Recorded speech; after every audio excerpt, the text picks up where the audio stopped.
Get ready for a rematch next year in the race for Honolulu Mayor. Former acting Mayor Kirk Caldwell, who lost the race to Honolulu Hale to Peter Carlisle, plans to challenge Carlisle next fall. That story now from KITV4's Keoki Kerr.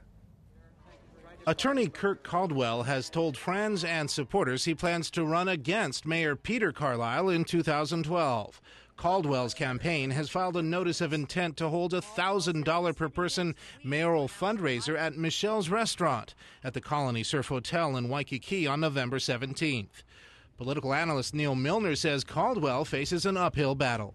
The biggest hurdle is that he's not an incumbent, and incumbency almost always works in favor of the candidate who's the incumbent.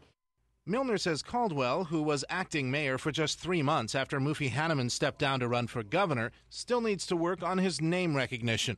The fact that Caldwell was the acting mayor when he ran last time was, in the eyes of the public, a well-kept secret. And he really wasn't able to get his name out sufficiently in order for him to win. Caldwell also needs to raise a lot of money. Campaign records filed at the end of last year show Caldwell still has a debt of $177,000, money he owes to himself that he lent the campaign.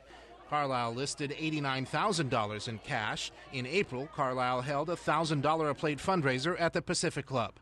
Milner says Carlisle was enormously popular as city prosecutor, but now that he's been mayor for a year, I don't think that aura of popularity is still there.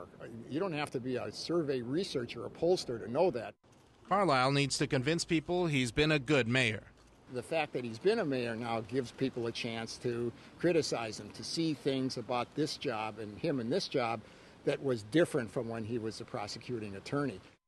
Kirk Caldwell's campaign chairman told KITV4 News Caldwell's on the mainland this week looking at potential colleges with his daughter and was not available for an interview today. Political insiders say it will be difficult for many of Hanneman's former cabinet members to support Caldwell, even though they liked Caldwell and worked closely with him. That's because Peter Carlisle retained many of those political appointees at Honolulu Hale, so their loyalties are now tied to Carlisle's political future. Back to you, Paula. All right, thanks, Keoki.